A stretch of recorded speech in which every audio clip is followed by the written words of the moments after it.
Hello, this is the Inimitable Jeeves by P.G. Wodehouse, and it's chapter 1, Jeeves exerts the old cerebellum.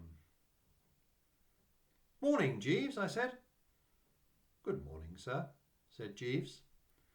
He put the good old cup of tea softly on the table by my bed, and I took a refreshing sip. Just right, as usual. Not too hot, not too sweet, not too weak, not too strong, not too much milk, and not a drop spilled in the saucer. A most amazing cove, Jeeves. So dashed competent in every respect. I've said it before, and I'll say it again. I mean to say, take just one small instance. Every other valet I've ever had used to barge into my room in the morning while I was still asleep, causing much misery. But Jeeves seems to know when I'm awake by a sort of telepathy. He always floats in with the cup exactly 2 minutes after I come to life. Makes a deuce of a lot of difference to a fellow's day. How's the weather, Jeeves? Exceptionally clement, sir. Anything in the papers? Some slight friction threatening in the Balkans, sir. Otherwise, nothing. I say, Jeeves, I met a man at the club last night, told me to put my shirt on privateer for the 2 o'clock race this afternoon. How about it? I should not advocate it, sir. The stable is not sanguine. That was enough for me. Jeeves knows. How, I couldn't say, but he knows. There was a time when I would laugh lightly and go ahead and lose my little all against his advice. But not now. Talking of shirts, I said, have those mauve ones I ordered arrived yet? Yes, sir. I sent them back. Sent them back? Well, yes, sir.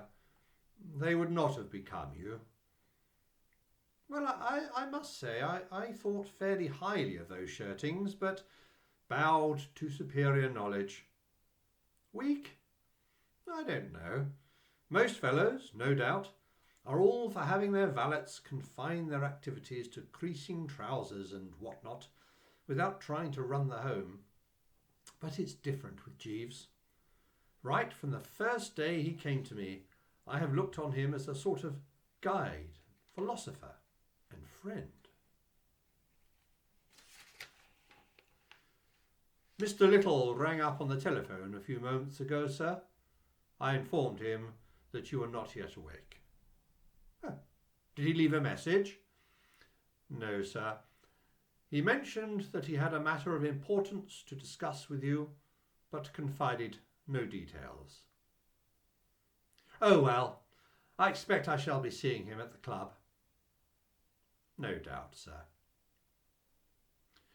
I wasn't what you might call in a fever of impatience. Bingo Little is a chap I was at school with, and we see a lot of each other still. He's the nephew of old Mortimer Little, who retired from business recently with a goodish pile. You've probably heard of Little's liniment. It limbers up the legs. Bingo biffs about London on a pretty comfortable allowance given him by his uncle, and leads on the whole a fairly unclouded life. It wasn't likely that anything which he described as a matter of importance would turn out to be really so frightfully important. I took it that he had discovered some brand new brand of cigarette which he wanted me to try, or something like that.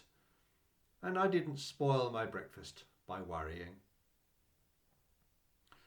After breakfast I lit a cigarette and went to the open window to inspect the day.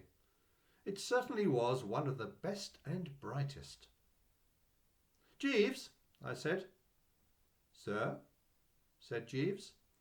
He had been clearing away the breakfast things, but at the sound of the young master's voice, cheesed it courteously.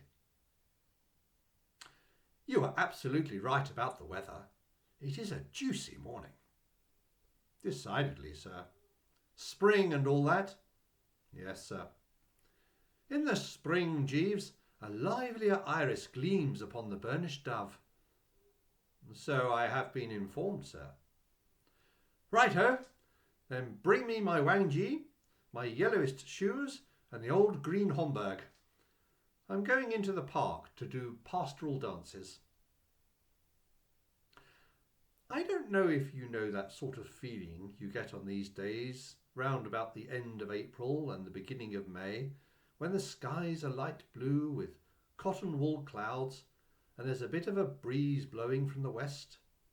Kind of uplifted feeling. Romantic, if you know what I mean. I'm not much of a ladies' man, but on this particular morning it seemed to me that what I really wanted was some charming girl to buzz up and ask me to save her from assassins or something. So that it was a bit of an anticlimax when I merely ran into young Bingo Little, looking perfectly foul in a crimson satin tie decorated with horseshoes. "Hello, Bertie," said Bingo. "My God, man," I gargled. "The cravat! The gent's neckwear! Why? For what reason?" "Oh, the tie." He blushed. I was given it." He seemed embarrassed, so I dropped the subject. We toddled along a bit and sat down on a couple of chairs by the Serpentine. "Jeeves tells me you want to talk to me about something," I said. "Eh?" said Bingo with a start. "Oh, yes. Yes. Yes." I waited for him to unleash the topic of the day, but he didn't seem to want to get going. Conversation languished. He stared straight ahead of him in a glassy sort of manner. "I say, Bertie," he said, after a pause of about an hour and a quarter. "Hello? Do you like the name Mabel?" "No." "No? No.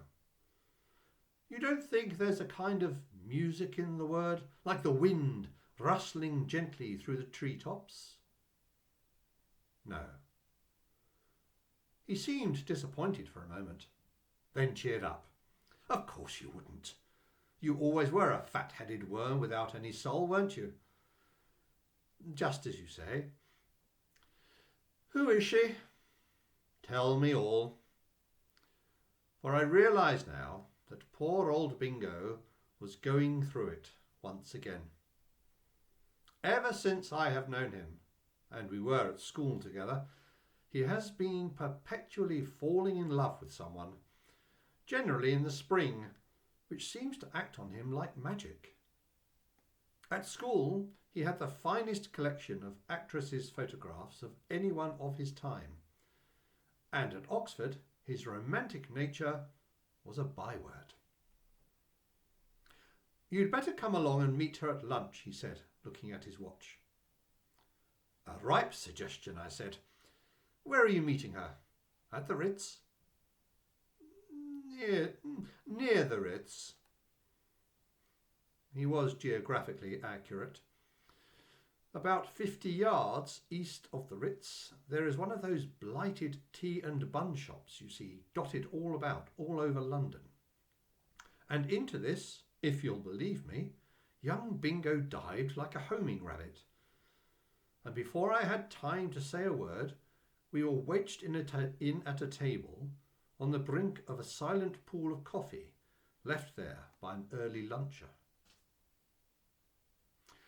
I'm bound to say I couldn't quite follow the development of the scenario. Bingo, while not absolutely rolling in the stuff, has always had a fair amount of the ready. Apart from what he got from his uncle, I knew that he had finished up the jumping season well on the right side of the ledger, Why, then, was he lunching the girl at this god-forsaken eatery? It couldn't be because he was hard up. Just then the waitress arrived. Rather a pretty girl. "Aren't we going to wait?" I started to say to Bingo, thinking it somewhat thick that in addition to asking a girl to lunch with him in a place like this, he should fling himself on the foodstuffs before she turned up, when I caught sight of his face and stopped. The man was goggling. His entire map was suffused with a rich blush. He looked like the soul's awakening, done in pink. "Hello, Mabel," he said, with a sort of gulp. "Hello," said the girl. "Mabel," said Bingo, "this is Bertie Wooster, a pal of mine." "Pleased to meet you," she said. "Nice morning." "Fine," I said. "You see, I'm wearing the tie," said Bingo. "It suits you beautiful," said the girl. Personally, if anyone had told me that a tie like that suited me, I should have risen and struck them on the mazzard, regardless of their age and sex. But poor old Bingo simply got all flustered with gratification and smirked in the most gruesome manner. "Well, what's it going to be today?" asked the girl, introducing the business touch into the conversation. Bingo studied the menu devoutly. "I'll have a cup of cocoa, cold veal and ham pie, slice of fruit cake and a macaroon. Same for you, Bertie." I gazed at the man, revolted. That he could have been a pal of mine all these years and think me capable of insulting the old tum with this sort of stuff cut me to the quick. "Or how about a bit of hot steak pudding with a sparkling limonado to wash it down?" said Bingo. "You know, the way love can change a fellow is really frightful to contemplate. This chappie before me, who spoke in that absolutely careless way of macaroons and limado, was the man I had seen in happier days telling the head waiter at Claridge's exactly how he wanted the chef to prepare the sole frite au gourmet au champignon, and saying he would jolly well sling it back if it wasn't just right. Ghastly. Ghastly. A roll and butter and a small coffee seemed the only things on the list that hadn't been specially prepared by the nastier-minded members of the Borgia family for people they had a particular grudge against, so I chose them. And Mabel hopped it. "Well?" said Bingo, rapturously. I took it that he wanted my opinion of the female poisoner who had just left us. "Very nice," I said. He seemed dissatisfied. "You don't think she's the most wonderful girl you ever saw?" he said wistfully. "Oh, absolutely," I said, to appease the blighter. "Where did you meet her?" "At a subscription dance in Camberwell."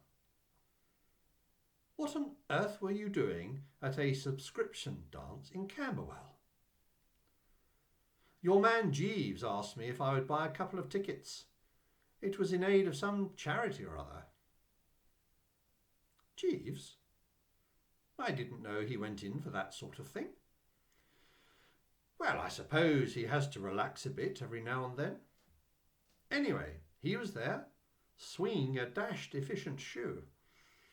I hadn't meant to go at first, but I turned up for a lark. Oh, Bertie, think what I might have missed." "What you might have missed?" I asked, the old lemon being slightly clouded.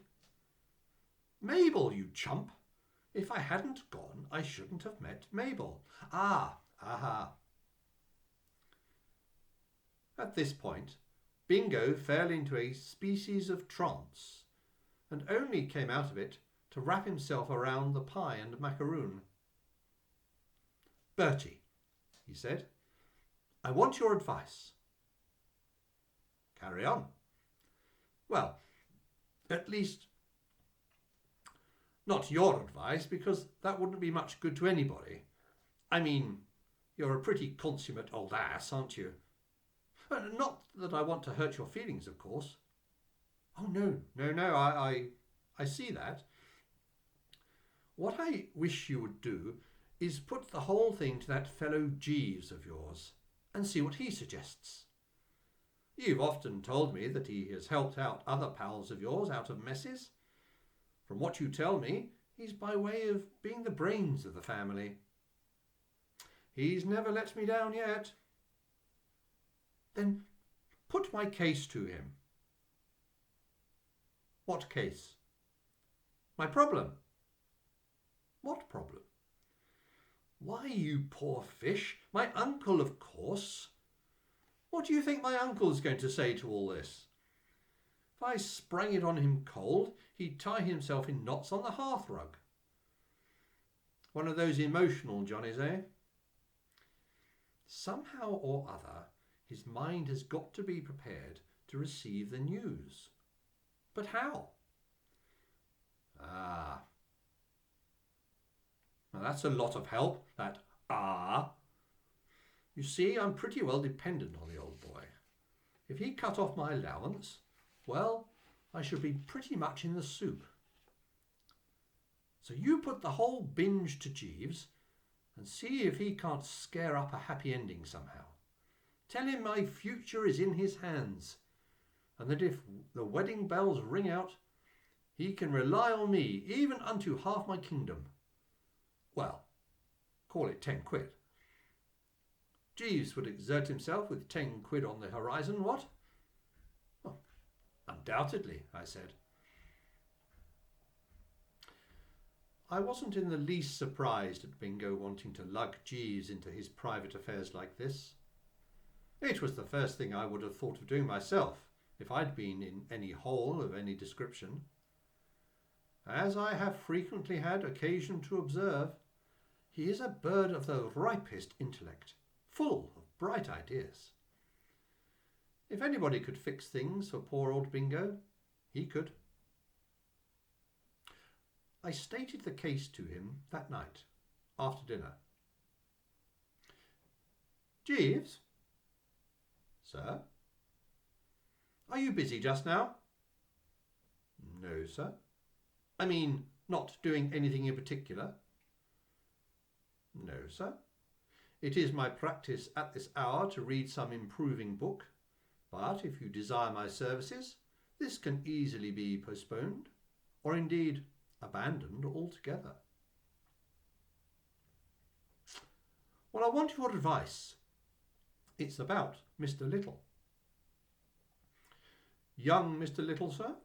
Or the elder Mr. Little, his uncle, who lives in Pounceby Gardens?" Jeeves seems to know everything. Most amazing thing. I'd been pally with Bingo practically all my life, and yet I didn't remember ever having heard that his uncle lived anywhere in particular. "How did you know he lived in Pounceby Gardens?" I said. "I am on terms of some intimacy with the elder Mr. Little's cook, sir. In fact, there is an understanding." I'm bound to say that this gave me a bit of a start. Somehow I'd never thought of Jeeves going in for that sort of thing. "Do you mean you're engaged?" "It may be said to amount to that, sir." Well. "She is a remarkably excellent cook, sir," said Jeeves, as though he felt called on to give some explanation. "What was it you wished to ask me about Mr. Little?" Quick slap. That's not in here. I sprang the details on him. And that's how the matter stands, Jeeves, I said. I think we ought to rally round a trifle and help poor old Bingo put the thing through. Tell me about old Mr. Little. What sort of chap is he? A somewhat curious character, sir. Since retiring from business, he has become a great recluse, and now devotes himself almost entirely to the pleasures of the table. Greedy hog, you mean? I would not perhaps take the liberty of describing him in precisely those terms, sir. He is what is usually called a gourmet, very particular about what he eats, and for that reason sets a high value on Miss Watson's services. The cook? Yes, sir. Well, it looks to me as though our best plan would be to shoot young Bingo in on him after dinner one night. Melting mood, I mean to say, and all that. The difficulty is, sir, that at the moment Mr. Little is on a diet, owing to an attack of gout. Things begin to look wobbly. No, sir. I fancy that the elder Mr. Little's misfortune may be turned to the younger Mr. Little's advantage. I was speaking only the other day to Mr. Little's valet, and he was telling me that it has become his principal duty to read to Mr. Little in the evenings. If I were in your place, sir, I should send young Mr. Little to read to his uncle. Nephew's devotion, you mean? Old man touched by kindly action, what? Partly that, sir. But I would rely more on young Mr. Little's choice of literature. That's no good. Jolly old Bingo has a kind face, but when it comes to literature, he stops at the Sporting Times. That difficulty may be overcome.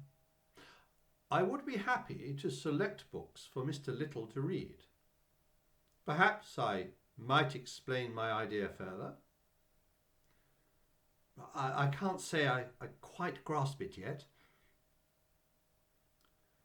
The method which I advocate is what, I believe, the advertisers call direct suggestion, sir, consisting, as it does, of driving an idea home by constant repetition. You may have had experience of the system? You mean they keep on telling you that some soap or other is the best, and after a bit you come under the influence and charge round the corner and buy a cake? Exactly, sir. The same method was the basis of all the most valuable propaganda during the recent war. I see no reason why it should not be adopted to bring about the desired result with regard to the subject's views on class distinctions. If young Mr. Little were to read day after day to his uncle a series of narratives in which marriage with young persons of an inferior social status was held up as both feasible and admirable, I fancy it would prepare the elder Mr. Little's mind for the reception of the information that his nephew wishes to marry a waitress in a tea shop.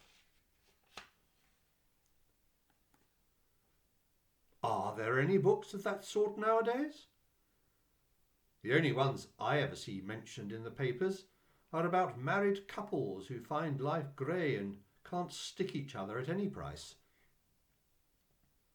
Yes, sir, there are a great many, neglected by the reviewers but widely read. You have never encountered All for Love by Rosie M. Banks? No? Not A Red Summer Rose by the same author? No? I have an aunt, sir, who owns an almost complete set of Rosie M. Banks. I could easily borrow as many volumes as young Mr. Little might require. They make very light, attractive reading. Well, it's worth trying. I should certainly recommend the scheme, sir. All right then. Toddle round to your aunt's tomorrow and grab a couple of the fruitiest. We can but have a dash at it. Precisely, sir. See you next time.